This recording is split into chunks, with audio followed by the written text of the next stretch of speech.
Vivre en Thaïlande, c'est facile, mais y rester, ce n'est pas si facile. Une des dernières vidéos que j'ai faites, j'ai un peu parlé de ça. Je l'ai montré à un ami et justement, il m'a dit peut-être de creuser l'idée et d'en faire une vidéo. Alors, je me suis dit pourquoi pas. Alors, on y va. Tout d'abord, je voudrais dire qu'avant moi d'arriver en Thaïlande, je travaillais sur une plateforme pétrolière. Alors, ouais, j'ai fait beaucoup d'argent à ce moment-là. J'avais pas mal de ressources quand je suis arrivé en Thaïlande. Et j'avais un projet, comme j'ai dit dans l'autre vidéo, peut-être d'acheter un bar ou une guest house. Mais je me suis dit, reste un an en Thaïlande et vois comment ça se passe. Et peut-être que là, tu pourras éventuellement t'installer. Après quelques mois, j'ai su qu'un bar ou une guest house, c'était pas pour moi. J'ai décidé de reprendre les études. Alors, j'ai divisé mon budget, tout mon argent que j'ai eu, que j'ai gagné en Australie. Je l'ai divisé en 4 ans par mois. Ça me faisait environ, je crois que j'avais 375 euros par mois pendant 4 ans. C'était le temps de mes études. Et j'ai vécu avec ça pendant 4 ans en Thaïlande. Du coup, j'ai dû m'adapter. J'ai dû vivre à la Thaï. Je n'avais pas le choix. Ouais, j'avais une chambre d'étudiant. Je mangeais Thaï tous les jours. Je sortais une fois par semaine. Et le reste, bah, je faisais attention. J'avais peut-être un café par jour.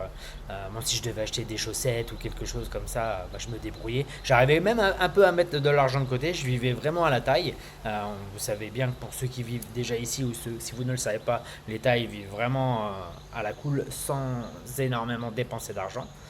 Quand on vit à la Thaï. Par exemple, dans les restaurants en Thaïlande, ils mettent des bouteilles d'eau, mais il y a un endroit où on peut avoir l'eau gratuitement.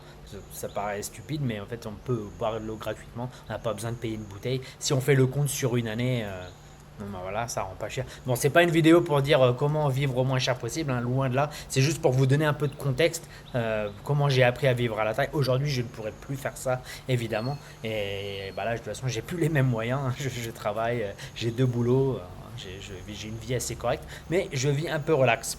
En fait, plusieurs fois, en 16 ans de Thaïlande, imaginez le nombre de personnes que j'ai vues arriver en Thaïlande, un peu comme moi, avec beaucoup d'argent, et faire n'importe quoi en fait. Les gens se perdent dans la fête, dans l'alcool, dans les femmes, dans l'or, ou peu importe leurs problèmes, dans les paris, peu importe. J'en ai vu tellement arriver ici avec des projets, un gros budget, ouvrir une boulangerie, ouvrir un restaurant, faire quelque chose. Mais en fait, ils ont oublié que bah, en fait, c'est bien de faire la fête, mais il faut faire la part des choses. Et j'ai tellement vu de personnes vivre au-dessus de leurs moyens. euh, et c'est pas ce qu'on veut en fait. Moi par exemple, je vais vous raconter une petite anecdote. J'adore aller à Pattaya, je joue au billard, j'adore faire la fête. Enfin, je suis quelqu'un de normal, on va dire. Enfin, je fais beaucoup moins la fête, mais il y a encore quelques années, j'aimais beaucoup faire la fête et j'adorais aller à Pattaya. Et il n'y a pas une seule journée de ma vie en Thaïlande où je pense à vivre là-bas. J'ai essayé et j'ai remarqué qu'en fait, si je vis là-bas, évidemment, je pense que ma vie va. C'est dur de contrôler en fait, c'est dur de contrôler son environnement si on vit là-bas. Là, je vis l'opposé en fait de Pattaya. Je suis à Chiang Rai. À Chiang Rai, il n'y a rien. On est tranquille. J'ai une petite vie tranquille. Et en fait, j'ai vraiment l'équilibre. Mais c'est juste par rapport à ma personnalité. Moi, je sais que par exemple, ma volonté, elle n'est pas énorme quand je suis à Pattaya. Enfin, ça va encore, mais évidemment, il y a toutes les tentations. On est juste à sortir, on peut boire, on peut faire la fête, ce genre de choses. Alors qu'ici, à 22 heures, il fait noir complet, la ville est morte. Bon, il y a une rue avec des bars, mais bon, je connais déjà tout le monde. Ça fait des années que je suis là, et maintenant, ça m'intéresse plus trop. Mais quand je vais à Pattaya, évidemment, j'ai envie de faire la fête. Et je pense que c'est ça. La vie en Thaïlande, elle est bien, elle est facile, mais il faut vraiment un peu gérer son environnement et pas vivre au-dessus de ses moyens. Je dis pas de vivre à la taille, de rien faire du tout. Non, non, c'est pas ce que je dis. C'est juste en fait, il faut. Vous avez un budget et vous ne pouvez pas dépasser votre budget, mais il y a des choses à savoir. Peut-être économiser un peu de l'argent, c'est important. Il faut faire ça. Avoir une assurance, c'est important. Euh, Avoir assez d'argent pour repartir en France en cas de problème, c'est très important. J'ai vu tellement de personnes arriver, par exemple, ils ont, on va dire, 40 000 bahts par mois. Chaque mois, ils utilisent 40 000 bahts. Je pense pas que ça soit une bonne stratégie. Vous faites ce que vous voulez avec votre argent, je suis pas là pour donner des leçons, loin de là. C'est juste, je donne mon opinion parce que j'ai tellement vu de personnes, ils étaient tellement heureux, ils voulaient vivre en Thaïlande, mais en fait, ils ont fait n'importe quoi et obligés de retourner en France. Et j'en ai vu tellement. Moi, je suis arrivé ici quand j'avais 24 ans. J'avais pas de diplôme, rien de tangible, juste mon argent d'Australie. J'ai réussi à faire des études, j'ai réussi à créer des business, j'ai réussi à m'en sortir. Parce que j'ai travaillé dur, j'ai travaillé plus que j'ai fait la fête en fait. Hein, certains mois j'avais beaucoup d'argent, j'avais mon petit budget, me dire ok là je peux me faire plaisir. Là j'ai pas d'argent, bon, du coup je mange des noodles, je mange thaï, je mange du khao man kai, du riz et du poulet tous les jours et puis voilà. En gros ça a pas été tous les jours facile, loin de là. Et je pense que voilà. Si vous voulez une stratégie, c'est la stratégie de mon ami, c'est un ami à moi qui a fait ça, c'est ce qu'il m'a dit en fait. Il a tout revendu en France.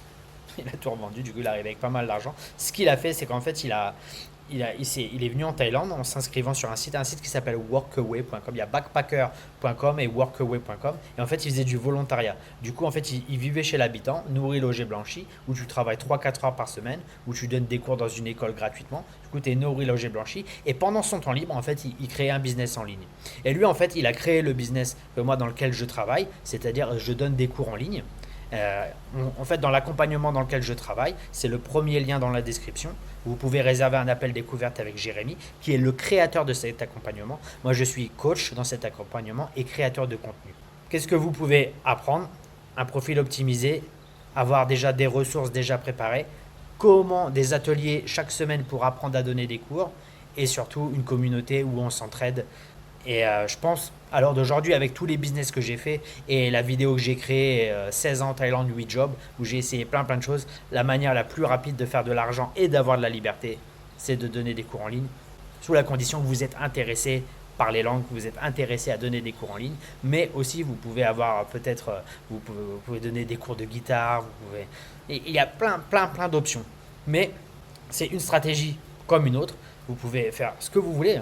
Vous pouvez arriver en Thaïlande avec tout votre argent, acheter un business tout de suite sans trop savoir. Mais comme moi personnellement, je touche du bois et je suis très heureux d'avoir fait ça. C'est ce que je voulais faire, acheter un bar ou acheter une guest house tout de suite. Et je me suis dit, attends, vis un an en Thaïlande et vois comment ça se passe. Et après, prends la décision. Et en fait, après quelques mois, je savais que si j'avais investi dans un bar ou une guest house, ça aurait été la catastrophe totale. Alors, j'ai aucun regret d'avoir été à l'université, de faire ce que j'ai fait. Et aujourd'hui, je suis très heureux. Ça a mis beaucoup de temps. Faire de l'argent en ligne, comme je dis, c'est peut-être donner des cours en ligne, c'est peut-être la façon la plus rapide de faire de l'argent, mais ça met quand même du temps. Croyez pas qu'en un mois, vous allez faire 2 000 € par mois. Non, non, non. Faut être un peu réaliste ici. Faut d'abord apprendre. Tout dépend de votre motivation, tout dépend de votre temps. Mais si votre but c'est tout de suite d'arriver en Thaïlande ou d'y rester le plus vite possible, même moi quand je travaillais ici, quand j'avais mon business de traduction, pour faire des économies, c'était juste, je crois que c'était juste à la fin de Covid, j'ai eu une certaine transition, quand j'ai fait ma transition de prof en ligne à traducteur, je faisais du volontariat, pareil, comme ça je dormais chez un habitant, je faisais des économies, j'étais nourri, logé, blanchi, et je travaillais sur mon business, et puis j'ai aidé la personne chez qui j'étais, et j'ai fait ça pendant ouais, peut-être un mois et demi, mais ça m'a vraiment aidé, parce que je voulais rester en Thaïlande, tout simplement. Et pareil, j'avais utilisé Workaway. Du coup, je pense que c'est une très bonne stratégie de faire ça. Euh, et je vous conseille vivement de le faire. Après, c'est sûr, le problème que je vois le plus souvent, c'est par exemple les gens qui ont peut-être plus de 40 ans, comme moi, ou plus de 50 ans. En fait, ils sont tellement ancrés dans leurs habitudes en France, ils ont tellement peur de l'inconnu, que c'est très dur à changer. Moi, je suis arrivé ici à 24 ans, du coup, j'avais pas de cerveau, j'étais pas au même point que j'étais là, du coup, on va dire, c'était plus facile. Mais maintenant, j'ai appris à vivre dans le risque, on va dire, et ça me fait plus peur. Si demain, par exemple, je décide, allez, je pars au Brésil, je vis au Brésil et je reprends tout à zéro, je le ferai sans problème. Je pense que je vais pas dire, ouh, ça va être facile ou samba. Oh. Non, non, non, ça va être difficile. Il faut mettre tout en place, reprendre les bonnes habitudes. Mais je vais y arriver. On est passé par plusieurs phases. De toute façon, moi, ce que je vois là, j'ai dû rentrer en France 10 mois l'année dernière parce que ma maman était malade et retourner dans le système français. Non, non, non, j'y arriverai jamais. Je pourrais pas. J'en vois tous les défauts. Et ce que je vois, c'est qu'en fait, ça va pas mieux en allant. C'est de pire en pire. Alors honnêtement, là ici en Thaïlande, les mentalités changent avec Internet, avec l'argent évidemment, mais sinon la vie reste la même, le système reste le même. Faut trouver une solution pour son visa, c'est très important. La vie est très relaxe. La vie qu'on peut avoir ici quand même n'a pas de prix. Comme j'ai dit au début de la vidéo, vivre ici c'est très facile, mais d'y rester c'est plus compliqué. Alors voilà, faut planifier, faut trouver quelque chose à faire. Et j'ai vu aussi beaucoup de personnes en Thaïlande en fait qui n'arrivent pas à avoir de hobby, de loisirs. Et leur loisir, c'est juste les filles, l'alcool. Et je pense que ça, c'est une très très très mauvaise stratégie pour le long terme. Et généralement, ce genre de personnes ne restent pas très très longtemps. Après, si vous êtes à la retraite, déjà, je sais pas pourquoi vous regardez cette vidéo, mais si vous voulez faire un petit truc en plus, pourquoi pas, pour agrémenter votre retraite. J'ai essayé un peu ça. Enfin, je voulais me mettre en semi-retraite. C'est une chose que j'ai fait un peu dans ma vie de prof en ligne où je travaillais que les matins. C'est ce que j'ai dit. Je fais 7 jours par semaine, je vais faire 3 4 heures le matin. J'avais assez d'argent pour survivre et je fais ce que je veux toutes les après-midi. Et non, en fait, je m'ennuyais. Ma vie n'avait été vide de sens. J'étais pas heureux. En fait, je pense pas que je sois fait pour la retraite. Donner des cours en ligne. Regardez, je suis assis sur mon bureau. J'ai mon PC devant moi. Je suis assis. Je peux faire ça 4 5 6 7 heures par jour. Même à 70 ans, je pense pas que ça va demander trop d'efforts d'être assis sur une chaise à parler à quelqu'un. Et j'ai tellement fait ça, comme je disais dans une autre vidéo. En fait, j'ai réussi vraiment à à mettre mon énergie très très basse quand je donne un cours. J'ai une manière de donner des cours qui est tellement ancrée en moi-même et j'ai tellement donné de cours, je suis comme un robot, je mets mon cerveau on-off, je mets en on, je fais mon speech, pendant 1 heure ça se passe, j'ai utilisé pas beaucoup d'énergie. C'est vrai qu'au début de mes premiers cours, à la fin j'étais éclaté, maintenant je peux faire 5 6 heures et comme si rien ne s'était passé. J'ai une chaise confortable, j'ai un bon bureau, la vie est belle. J'ai toujours un thé avec moi. Et voilà. Oui, il y a vraiment beaucoup de choses à prendre en compte si on veut rester en Thaïlande long terme. Trouver une solution pour le visa, trouver une manière d'avoir des revenus et surtout trouver des loisirs. C'est très très très important. Et voilà, si vous faites tout ça et que vous gérez bien votre argent, vous pouvez avoir une vie extraordinaire. Comme j'ai dit, hein, pareil, de monter un business, là j'ai des amis par exemple à Pattaya qui ont ouvert un restaurant. Et ils me disent ils travaillent plus que quand ils travaillent en France. Mais vu ici, c'est moins prise de tête, on te fait le ménage, on va tout le temps au restaurant. En fait, la vie est différente, elle est plus relaxe. Et voilà, ils sont partenaires, ils ont leur restaurant. Maintenant, il fait aujourd'hui, j'ai pas envie de travailler, j'ai envie d'aller m'amuser. Ok, vas-y, pas de problème. C'est vraiment, vraiment relax. Et en fait, quand on est dans une atmosphère comme ça, relax, il n'y a pas de problème. En fait, on se prend pas la tête. Et je venais de donner des cours en ligne. En fait, on est freelance. Du coup, on travaille pour nous-mêmes. On n'a pas de collègues. On n'a pas à se déplacer avec notre voiture. Moi, j'ai juste une moto. Une voiture, ça sert à rien ici. J'ai ma moto. J'aime bien faire des balades en moto. Aller faire des randonnées. J'ai un ami qui m'appelle. On va boire un café. Ok, j'y vais. Il y a pas de problème, hein, c'est vraiment, vraiment relax.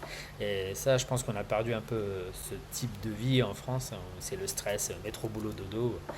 Ici, chaque journée peut être une super journée si vous le décidez ainsi.